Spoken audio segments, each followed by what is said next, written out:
स्वागत है आपका अपने चैनल पर। आज की बड़ी खबर के साथ एक बार फिर से आपके सामने मौजूद है, जहां पर देश दुनिया की ताजा बड़ी खबर में आपको बताएंगे। संयुक्त किसान मोर्चा की तरफ से मोदी सरकार को हिदायत देते हुए कहा गया कि किसानों के खिलाफ और मजदूरों के खिलाफ लड़ाई न लड़े, सरकार लड़ाई कोरोना के खिलाफ लड़े। और इसी के साथ में एक और बड़ी अपडेट में आपको बताएंगे कि उत्तर प्रदेश और दिल्ली सरकार की बढ़ सकती है मुश्किलें। किसान नेताओं ने इस बीच दिए हैं कुछ बड़े बयान। क्या कुछ किसान नेताओं के बयान से बातें समझ में आ रही है, इसकी जानकारी आप तक पहुंचाएंगे। और इसी के साथ में चलेंगे और भी बड़ी खबर की तरफ, जिसमें किसान मोर्चा ने कोरोना के डर को लेकर सरकार से एक बड़ी अपील की है। साथ ही साथ दोस्तों चलेंगे और भी बड़ी खबर की तरफ, जहां पर सुप्रीम कोर्ट की तरफ से भी किसानों को लेकर एक बड़ी जानकारी सामने आ रही है। साथ ही साथ 10 साल तक देश की सत्ता संभालने वाले देश के पूर्व प्रधानमंत्री मनमोहन सिंह कोविड पॉजिटिव पाए गए हैं। दोस्तों उनको लेकर और भी क्या बड़ी जानकारी सामने आ रही है, इसी के साथ में आपको बताएंगे। बीजेपी के विधायक ने अपने ही पार्टी के खिलाफ मोर्चा खोला है। साथ ही साथ पश्चिम बंगाल के मामले को लेकर बीजेपी के अपने विधायकों की तरफ से भी कई सारे बड़े सवाल खड़े किए गए हैं। इसी के साथ में आपको बताएंगे कि चाइना की तरफ से मोदी सरकार के सभी दावे को ध्वस्त कर दिया गया है। दोस्तों क्या कुछ मोदी सरकार दावे कर रही है और चीन ने कौन सा ऐसा बयान दिया है जिसके बाद बीजेपी सरकार बैकफुट पर दिखाई दे रही है, एक एक करके चलेंगे। सभी महत्वपूर्ण खबर की तरफ सारी बड़ी अपडेट आप तक पहुंचाएंगे। लेकिन उससे पहले अगर आप भी देश के पूर्व प्रधानमंत्री मनमोहन सिंह के जल्द से जल्द स्वस्थ होने की कामना करते हैं और किसानों के मोर्चे का करते हैं समर्थन, तो इस वीडियो को लाइक करके लाल बटन दबाकर चैनल को सब्सक्राइब करके घंटी को दबाकर कमेंट बॉक्स में जय जवान जय किसान, किसान एकता जिंदाबाद जरूर लिखेगा और डॉक्टर साहब के जल्द स्वास्थ्य होने की कामना जरूर करिएगा। दोस्तों चलते हैं पहली और बड़ी अपडेट की तरफ, जिसमें आपको बता दें संयुक्त किसान मोर्चा की तरफ से तीनों कानून पर चल रहे आंदोलन को लेकर बड़ी जानकारी सामने आ रही है। आपको बता दें कि संयुक्त किसान मोर्चा ने सरकार से जहां पर एक और प्रदर्शन स्थल पर टीकाकरण करने की मांग उठाई थी, वहीं पर दूसरी ओर संयुक्त किसान मोर्चा ने सरकार को चेतावनी देते हुए कहा कि सरकार को कोरोना वायरस से लड़ाई लड़नी चाहिए, मेहनती किसानों और मजदूरों से लड़ाई बंद करनी चाहिए। संयुक्त किसान मोर्चा ने ये बातें कही है। इसी के साथ में आपको बता दें कि मोर्चा की बैठक में कई सारे और भी फैसले लिए गए हैं, जिसको लेकर संयुक्त मोर्चा जल्द ही ऐलान भी करने वाला है। साथ ही साथ आपको बता दें कि उत्तर प्रदेश और दिल्ली सरकार की मुश्किलें और ज्यादा बढ़ सकती है। दरअसल पूरा मामला कुछ इस प्रकार है, जहाँ पर उत्तर प्रदेश के यूपी गेट पर बड़ी संख्या में मौजूद किसान जहां पर एक और आंदोलन कर रहे हैं, वहीं पर दूसरी ओर किसान नेता राकेश टिकैत की ओर से प्रदर्शन स्थल पर किसानों की संख्या बढ़ाने को लेकर बयान दिया गया है। आपको बता दें कि उत्तर प्रदेश गेट पर मौजूद किसान आंदोलन कमेटी के प्रवक्ता जगतार सिंह बाजवा ने कहा कि केंद्र सरकार दिल्ली की सीमा पर चल रहे आंदोलन को समाप्त करने की तैयारी कर रही है। उन्होंने और उनके अन्य पदाधिकारियों ने पश्चिमी उत्तर प्रदेश और आसपास के इलाकों के किसानों से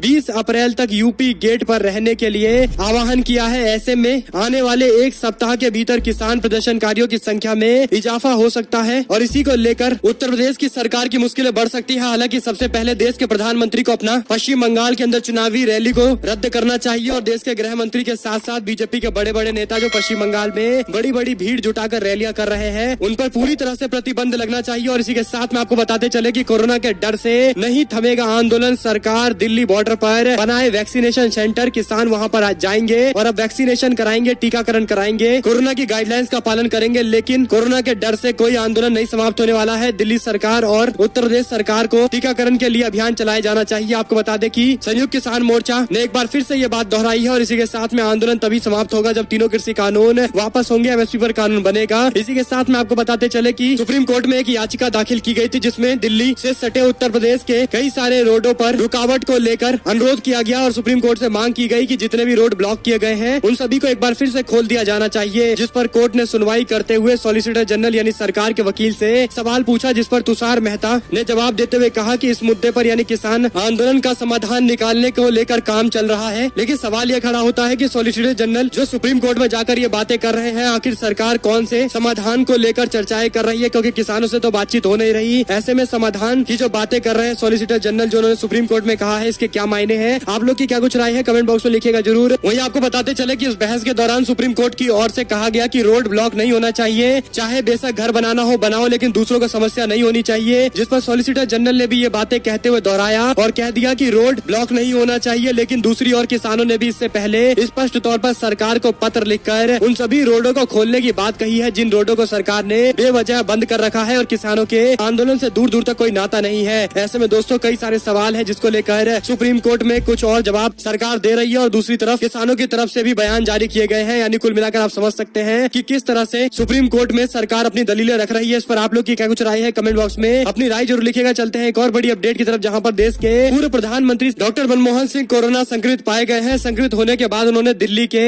एम्स के ट्रॉमा सेंटर में उनको भर्ती कराया गया है। बता दें कि मनमोहन सिंह ने देश में कोविड-19 के हालात को लेकर निपटने के लिए एक दिन पहले ही प्रधानमंत्री को पत्र लिखा था और इस पूरे मामले को सीरियस लेकर देश में टीकाकरण के अभियान को तेज करने और दवाइयों की आपूर्ति को बढ़ाने के साथ साथ साथ कई सारे और उन्होंने सरकार को हिदायत दिए थे, जिस पर बीजेपी की सरकार मानी नहीं। यहाँ तक कि बीजेपी के स्वास्थ्य मंत्री की तरफ से मनमोहन सिंह पर ही राजनीति करने का आरोप लगाया गया, जबकि वह पूर्व प्रधानमंत्री है और उनकी तरफ से कुछ सुझाव दिए गए हैं जिस पर सीरियस तरीके से बातचीत होनी चाहिए। आपको बता दें कि कांग्रेस पार्टी के वरिष्ठ नेता और देश के पूर्व प्रधानमंत्री मनमोहन सिंह के कोरोना संक्रमित हो जाने के बाद अखिलेश यादव, तेजस्वी यादव, अरविंद केजरीवाल, ममता बनर्जी समेत कई सारे देश के बड़े बड़े नेताओं ने उनके जल्द स्वस्थ होने की कामना की है। और इसी के साथ में एक और अपडेट है, जहां पर चीन ने हॉट स्प्रिंग और गोगरा क्षेत्र से हटने को लेकर इनकार कर दिया है। भारत को लेकर बयान देते हुए कहा कि भारत को जो भी मिला है उसमें ही उसे खुश रहना चाहिए, हम हॉट स्प्रिंग और गोगरा क्षेत्र से बाहर नहीं जाएंगे। चाइना ने यह बयान दिया है। आपको बता दें कि अब सवाल खड़ा होता है मोदी सरकार के ऊपर कि जो चाइना से लगातार बातचीत कर रही है, 11 दौर की बातचीत हो चुकी है, कमांडर स्तर पर बातचीत हो चुकी है और राजनेताओं के स्तर पर भी बातचीत हो चुकी है, लेकिन अंततोगत्वा ये बातें निकलकर सामने आई है कि चीन लद्दाख के हॉट स्प्रिंग और गोगरा इलाके से अपनी सेना को पीछे नहीं हटाएगा। यही नहीं, चीन ने भारत को यह भी कह दिया कि भारत को जो मिला है, जितनी जमीनें मिली है, उसमें उसे खुश रहना चाहिए। आपको बता दें कि पेंगोंग सो का जो इलाका था, जिसमें फिंगर 4 जो भारत के अंदर में क्षेत्र पहले आता था, जहां तक भारत की सेनाएं पेट्रोलिंग करती थी, लेकिन सेटलमेंट के तहत 11 दौर की बातचीत के दौरान ये फैसला लिया गया कि सभी सेना एक कदम पीछे हटेगी, यानी चाइना अपनी पुरानी पोजीशन पर जाएगा और भारत फिंगर 4 की जमीन से भी पीछे हट जाएगा। लेकिन उस वक्त भी विपक्षी पार्टियों ने सवाल खड़े किए गए थे कि आखिर फिंगर 4 का इलाका जो हमारे पूरी तरह से कब्जे में था, उससे पीछे क्यों हटा गया है। और अब चाइना की तरफ से ये बयान सामने आया है। आप समझ सकते हैं कि अंतर्राष्ट्रीय स्तर पर भारत की सुरक्षा को लेकर भी अब कई सारे सवाल है और मोदी सरकार की रणनीति को लेकर भी कई सारे सवाल उठने लाजमी है। और इसी के साथ में आपको बताते चले कि सरकार बताए कि चीन के साथ सैनिकों की वापसी को लेकर हुई वार्ता का कोई नतीजा क्यों नहीं निकला। कांग्रेस पार्टी ने सवाल खड़े किए हैं। कांग्रेस पार्टी ने सरकार से स्पष्ट करने के लिए कहा है कि पूर्वी लद्दाख में टकराव वाले इलाके के अंदर सैनिकों की वापसी को लेकर चीन के साथ हुई वार्ता का कोई नतीजा क्यों नहीं निकला। इतने दौर से क्या बातचीत चल रही थी, इसका जवाब मोदी सरकार को देना चाहिए और बताना चाहिए कि बड़े बड़े नेता और यहाँ तक कि सुरक्षा सलाहकार भी जाकर आपस में मिल रहे थे, उससे क्या नतीजा निकलकर सामने आया, ये कि चाइना कह रहा है कि अब आपको जितनी जमीनें मिली है उस पर खुश रहिए। ये कई सारे ज्वलंत मुद्दे हैं जिस पर जवाब मोदी सरकार को देना चाहिए और कम से कम मीडिया को गंभीर सवाल पूछने चाहिए, क्योंकि एक्सटर्नल सिक्योरिटी का मामला है। और इस पर दोस्तों आप लोग की क्या कुछ राय है, कमेंट बॉक्स में लिखिएगा जरूर और बताइए कि 2014 के बाद से क्या देश की इंटरनल सिक्योरिटी के साथ साथ एक्सटर्नल सिक्योरिटी भी थ्रेट में नहीं है या है। जो कुछ भी आपको लगता है कमेंट बॉक्स में लिखिएगा जरूर। चलते हैं एक और बड़ी अपडेट की तरफ, जहां पर ब्रिटेन के प्रधानमंत्री ने भारत आने वाले उनके फैसले को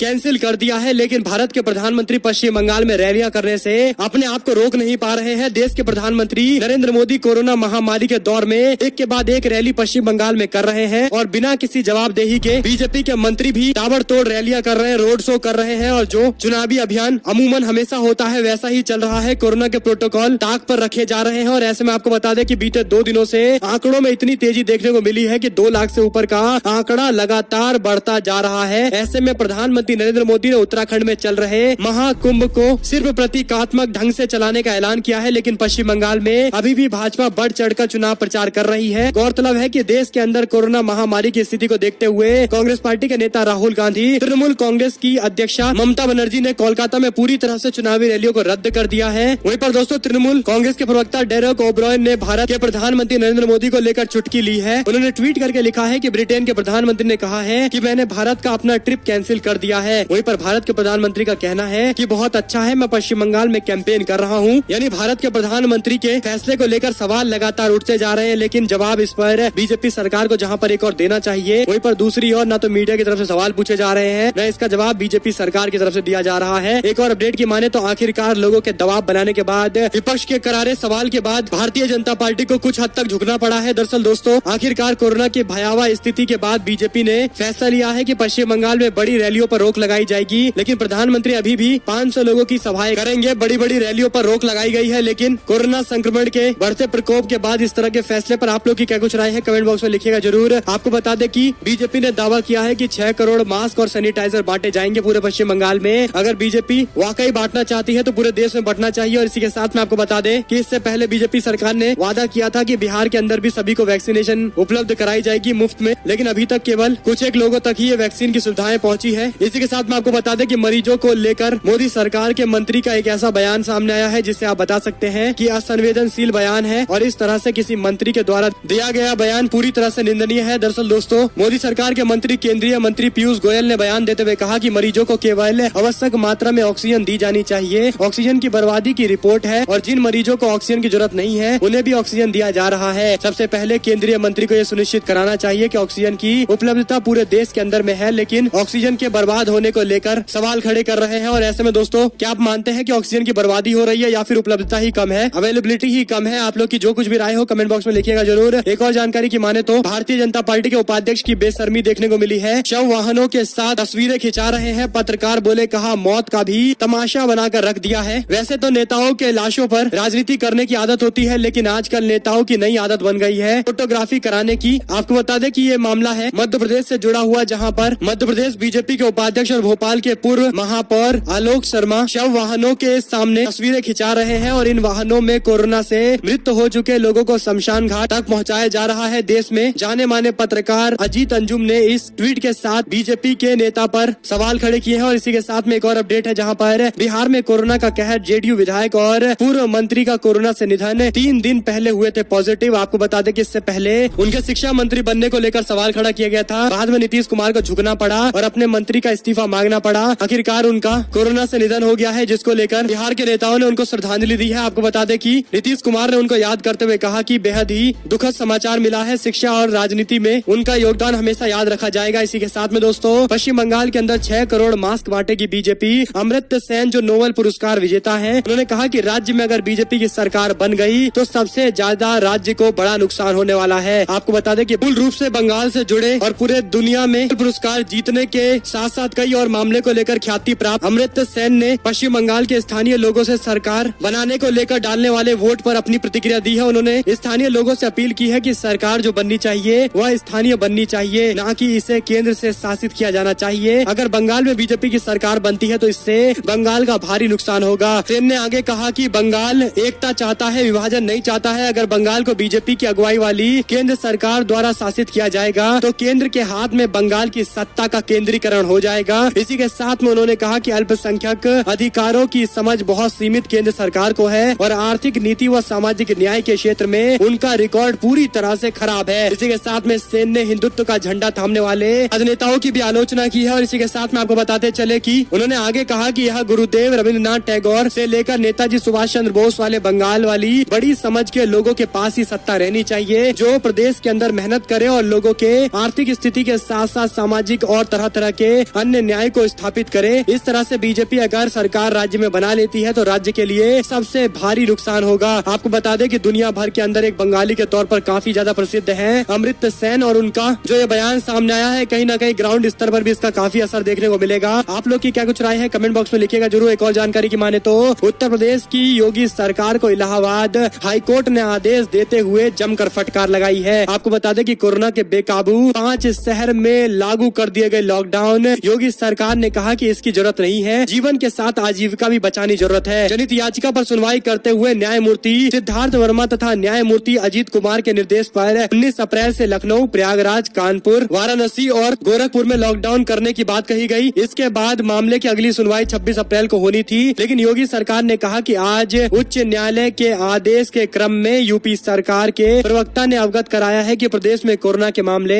बढ़ रहे हैं और सख्ती कोरोना के नियंत्रण के लिए आवश्यक है। सरकार कई कदम उठा रही है, आगे भी सख्त कदम उठाएगी। जीवन बचाने के लिए गरीबों की आजीविका भी बचानी है। अतः शहरों के अंदर संपूर्ण लॉकडाउन अभी नहीं लगेगा। लोग स्वतः यानी लोग अपने आप ही समझ जाएंगे और लोग अपने आप ही अपने परिवार और अपने सभी लोगों को कोरोना से बचाएंगे। और इसी के साथ में आपको बता दें कि हाईकोर्ट के बाद इस तरह से योगी सरकार का फैसला कहीं न कहीं प्रशासन में 2 अलग अलग विचारों को दिखाता है, जहां पर एक और हाईकोर्ट मानता है कि लॉकडाउन लगाने के लिए सबसे ज्यादा अच्छा टाइम है क्योंकि कोरोना को रोकना बहुत जरूरी है। वहीं पर दूसरी ओर योगी सरकार आजीविका यानी लोगों के रोजी रोटी का हवाला देते हुए लॉकडाउन नहीं लगाने का फैसला लेने की बात कर रही है। इसी के साथ में आपको बता दें कि उत्तराखंड में महाकुंभ में पाए गए कोरोना संक्रमित कई श्रद्धालु अस्पताल से भागे। इमरान बोले कहा भागो मत, नहीं तो मीडिया बदनाम कर देगी। आपको बता दें कि देश में आई कोरोना संक्रमण की दूसरी लहर काफी खतरनाक है। इसका अंदाजा भारत में हर दिन बढ़ रहे कोरोना के मामले से लगाया जा सकता है। आपको बता दें कि ये मामला है एक अस्पताल से जुड़ा हुआ, जहां पर अस्पताल से भागना या मेडिकल स्टाफ से अभद्रता करना कोरोना के लिए ठीक नहीं है। सारे संक्रमित श्रद्धालुओं से अपील है कि वह प्रॉपर ट्रीटमेंट ले और कोरोना मुक्त हो जाए, वरना ये देश की मीडिया उन्हें बदनाम करके कोई कसर नहीं छोड़ेगी। उनका सीधा इशारा तबलीगी जमात के समय के सामने जब मीडिया ने अपनी रिपोर्टें चलाई थी और जमकर बदनामी की थी, उनसे जोड़कर उन्होंने बताया है। और कुल मिलाकर आप समझ सकते हैं कि मीडिया की जो स्थिति है उस पर जनता का भी विश्वास नहीं है। और एक और अपडेट की माने तो बिहार भाजपा विधायक ने अपनी ही पार्टी के खिलाफ मोर्चा खोला है। पश्चिम बंगाल चुनाव और कुंभ को लेकर सवाल खड़े किए हैं। दरअसल दोस्तों, भारतीय जनता पार्टी के विधायक ज्ञानेंद्र सिंह ज्ञानू ने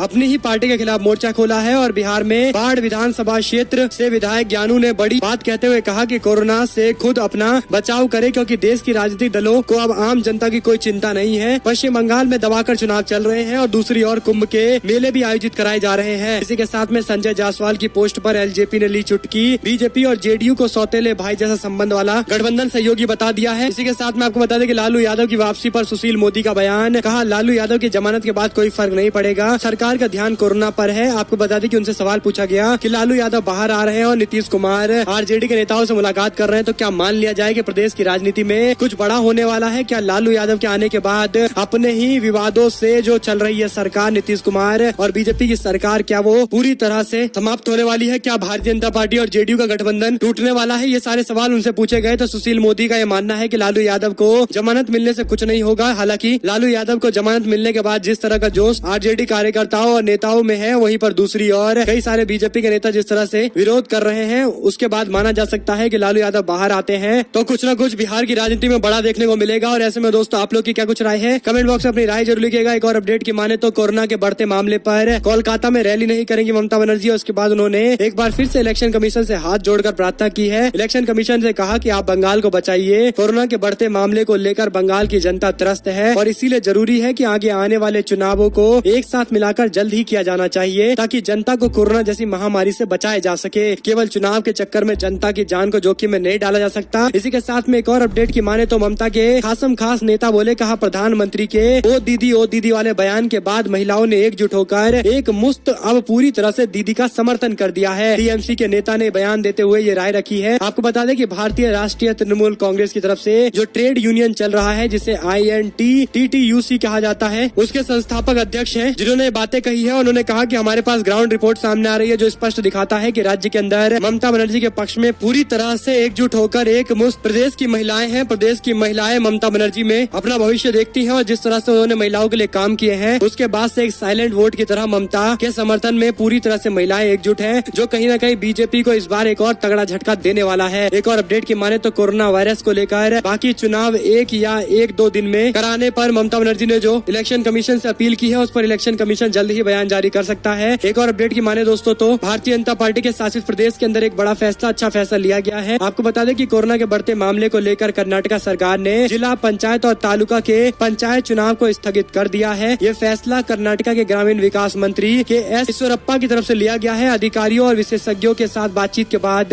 राज्य सरकार ने ये फैसले लिए हैं। एक और अपडेट की माने तो कोरोना से हाहाकार, संजय राउत ने कहा कि विशेष सत्र बुलाकर संसद में चर्चा होनी चाहिए और इसे एक इमरजेंसी के तौर पर देखना चाहिए। स्थिति युद्ध जैसी है, न तो बेड है, न ऑक्सीजन है, न टीकाकरण है। इन सभी को उपलब्ध कराने के लिए एकजुट होकर एक साथ सभी को कार्य करने पड़ेंगे, क्योंकि कोरोना को रोकना सबसे बड़ी प्राथमिकता है और ऐसे में सरकार को जरूरी है कि वो लीड करे, आगे आए, विशेष सदन का सत्र बुलाए, सभी विपक्षी पार्टियों को बुलाए, उनसे राय ले और उसके बाद कोरोना के हालात को कंट्रोल करने के लिए जो फैसले लिए जाएंगे वो सर्वमान्य होंगे, सभी लोग मानेंगे और जल्द ही कोरोना पर कंट्रोल किया जाएगा। इसी के साथ में देश में राजनीति आगे होती रहेगी, लेकिन जान बचाना अब सबसे ज्यादा बड़ी प्राथमिकता बननी चाहिए। इसी के साथ में दोस्तों, पूर्व प्रधानमंत्री मनमोहन सिंह के बयान पर हर्षवर्धन ने जो बयान दिया है, जो जवाब दिया है, उसे पूरा राजनीतिक माना जा सकता है, क्योंकि पूर्व प्रधानमंत्री ने तो अपना सुझाव दिया था, लेकिन अब जो रिप्लाई सामने आया है स्वास्थ्य मंत्री की तरफ से, वह पूरी तरह से राजनीतिक है। इसी के साथ में इलाहाबाद हाईकोर्ट के फैसले पर योगी सरकार ने जो फैसला पलटने वाली बात कही है, उस पर समाजवादी पार्टी और कांग्रेस पार्टी की तरफ से प्रतिक्रियाएं सामने आई है। वहीं पर आपको बताते चले कि मध्य प्रदेश में बगावत का दौर लगातार जारी है। बीजेपी के विधायक ने अपने ही पार्टी की सरकार के खिलाफ मोर्चा खोला है। भाजपा के विधायक ने अधिकारियों की आड़ में सरकार पर सवाल खड़े किए हैं। उन्होंने कहा कि विंध्य की जनता दवा, इंजेक्शन और ऑक्सीजन के लिए परेशान है। विधायक ने कहा कि ऑक्सीजन नहीं मिल रहा है। मुकेश अंबानी की रीवा के सैडहोल संभाग में निकलने वाले रिलायंस के मीथेन गैस पाइपलाइन भी तोड़ देंगे, लेकिन हमें ऑक्सीजन चाहिए, ऑक्सीजन की बहुत जरूरत है। हॉस्पिटल में ऑक्सीजन का होना भी बहुत जरूरी है। इंडस्ट्री में जितने भी ऑक्सीजन दिए जा रहे हैं, उन सभी को हॉस्पिटल की तरफ ट्रांसफर होना चाहिए, क्योंकि जान बचाना अब सबसे बड़ी प्राथमिकता बन गई है। इसी के साथ में दिल्ली में लॉकडाउन का ऐलान कर दिया गया है 6 दिनों के लिए। केजरीवाल के बयान के बाद बस अड्डों पर भी जमकर भीड़ देखने को मिली है। लोग आनंद फानंद में अपने गाँव को लौटने को तैयार दिखाई दे रहे हैं। केजरीवाल ने लोगों से अपील की थी कि वापस ना जाए, लेकिन यह भी उनकी अपील भी बेअसर साबित हुई है। इसी के साथ में आपको बताते चले कि 2021 के अंत तक देश का दिवालिया कर देगी सरकार। IMF के मुताबिक GDP के अनुमान में 99% का कर्ज हिस्सेदारी हो सकती सकता है। साथ ही साथ दोस्तों पटना के अंदर तीनों शमशान घाट को निजीकरण कर दिए गए हैं। तेजस्वी यादव बोले कहा धिक्कार है ऐसी बेशर्म सरकार पर। इसी के साथ में ममता बनर्जी का आरोप गृह मंत्री फोन टेप करा रहा है, जिस पर गृह मंत्री का बयान आया है। उन्होंने कहा ऐसा कुछ भी नहीं है। इस मामले को लेकर ममता बनर्जी को अमित शाह ने बयान देते हुए कहा है कि वह चाहेंगे तो इस पूरे मामले की जांच भी हो जाएगी, चाहे सीआईडी की जांच करा ले, लेकिन ऐसा कुछ भी नहीं है। इसी के साथ में दोस्तों ये सारी बड़ी अपडेट जिसकी जानकारी हमने आप तक पहुंचाई है। अगर आपको एक भी खबर अच्छी लगी हो तो इस वीडियो को लाइक करिएगा, लाल बटन दबाकर चैनल को सब्सक्राइब करके घंटे दबाई हमारे साथ लगातार बने रहिए। जुड़े रहने से दोस्तों का बहुत बहुत धन्यवाद। आप लोग देख रहे थे आपका अपना चैनल जय हिंद जय भारत, तो वंदे मातरम।